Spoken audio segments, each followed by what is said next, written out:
Hello and happy Monday, everybody. My name is Edwin Edebiri, the Chief Happiness Officer with the I Am Happy Project and also the Happy Neighborhood Project. So thank you for joining us, and this is our way of kicking Monday and the week to a happy start. How many of you love to get the week started on a happy note?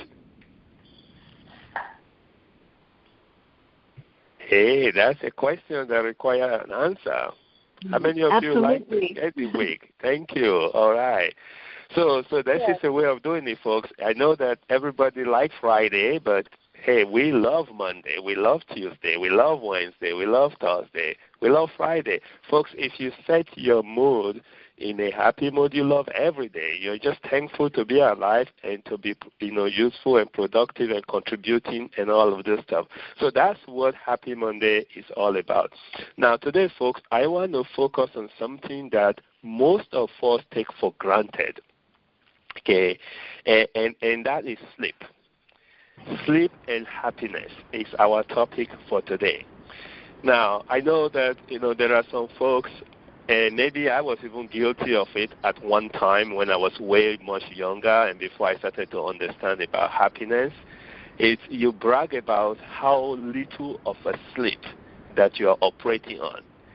Some people say, I'm operating on 4 hours sleep, or I'm operating on 2 hours sleep. Or some people say, I have not slept in the last 48 hours. Now, folks, if it is an emergency situation and you have to do without sleep, I completely understand that, But to voluntarily go without sleep, you're kind of cutting your life short, okay? You're doing more harm to yourself than any kind of good that would ever come out of it.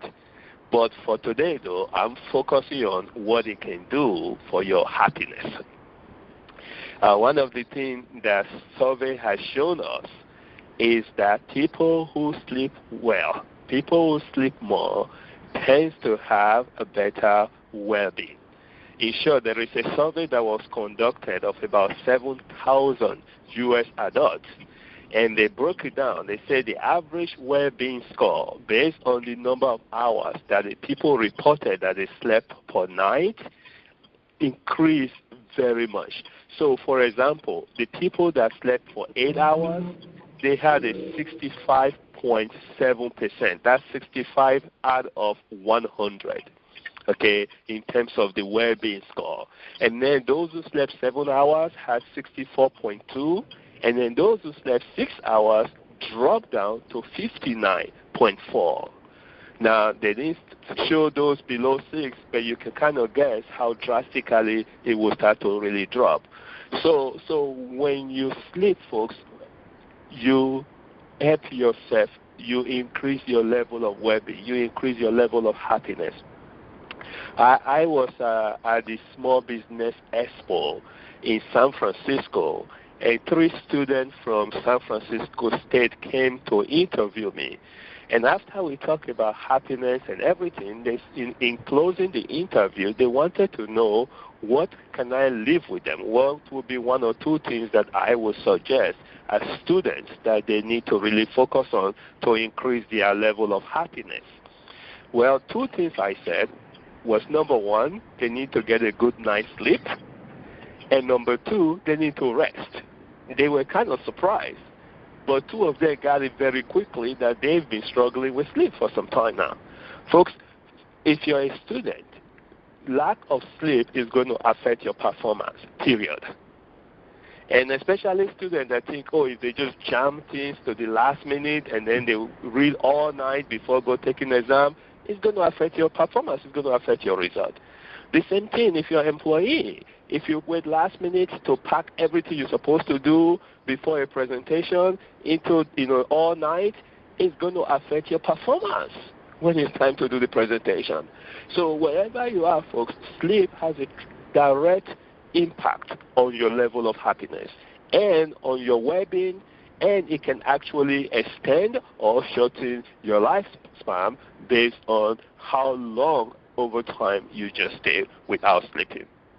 Now, the National Sleep Foundation recommends 7 hours per night of sleep for adult 18 or older.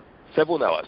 Now, of course, it's going to be different from person to person. You have to kind of track yourself, and you will know. If you are not getting enough sleep on a consistency basis, you will know. And so monitor that. They said like about 42% of adults in the U.S. get less than the 7 hours that is recommended. So we are a very sleep-deprived society, okay? And it contributes to a whole lot of stuff. So if you want to be happier, try that. And some of you get surprised every time because a lot of the things I talk about that impact your level of happiness doesn't really cost money. And yet, how come a lot of people are not happy?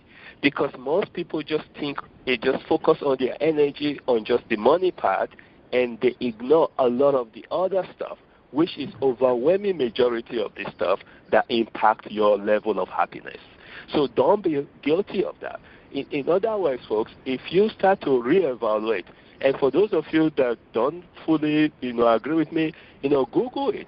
Just go and Google sleep and happiness. This is the advantage we have today of having access to information. You don't have to drive to a library. You don't have to wait for a periodical to come to in the mail for you. On your smartphone or your tablet or your computer, you can learn as much as you want about sleep and happiness. And folks, take the time to do it. Because not only would it extend your life, but it will make this life worth more living.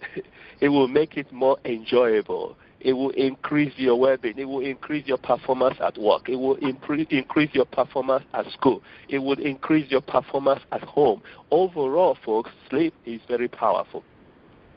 Now, I started to look into it some more. And some of the studies that I find out, especially from neuroscientists, they say that during the time we are sleeping, that's when the brain cleans all the garbage that was collected throughout the day. So think about this, folks. Any machine that we use, we schedule time to tune it up.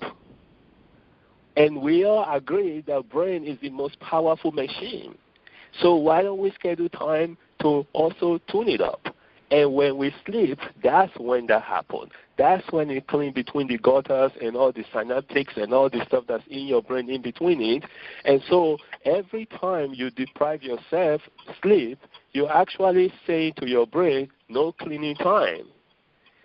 And I'm sure most of you can relate to any home where you let the garbage pipe for an extended period of time, it stinks. And none of us want to have a stinking brain. So take some time and really get some sleep and get some rest. And a well-rested brain is a happy brain.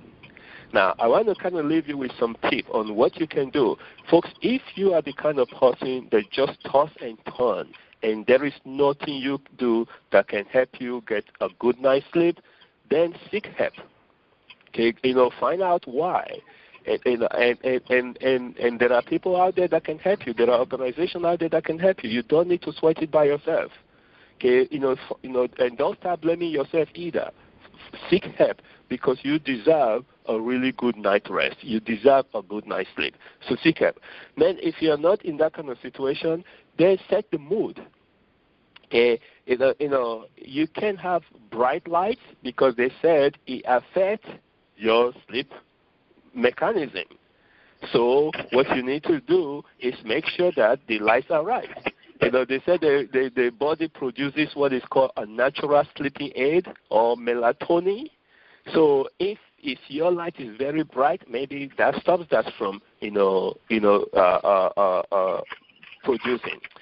Keep the bedroom at a comfortable temperature. Now everybody have different temperature, but the suggestion is between 54 and 75 degrees Fahrenheit. Okay.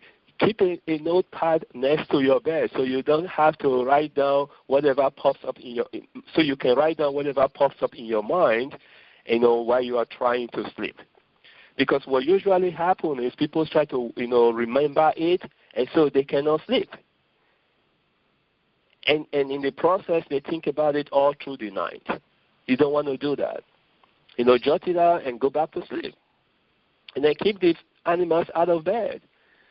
Because they do what? They toss and turn just like you do, and then you guys keep bumping into each other. Okay? Don't drink caffeine at least 6 hours. Again, this is what's recommended. Now, I'm not a scientist here. I'm just delivering. I'm just a messenger, okay? Don't drink caffeine at least 6 hours before bedtime. And definitely avoid alcohol and nicotine. Now, some people might say, a glass of wine, help them to go to bed. I don't know about that. But these are just the general concessions of things that can help you to create the mood and help yourself, to sleep better. And then the final thing is just relax. Okay? Right before bed, clear your mind. Take a few deep breaths and stretch yourself. If you are feeling especially stressed, try to warm bath or something like that. But the key here is this, folks, is you owe it to yourself to have a good night rest. Because, first of all, when you have a really good night rest, you can't wait in the morning to get started. But if you don't, getting out of the bed can be very dragging. And we don't want that. So that's my tip for you, today. I hope that's helpful, to you folks.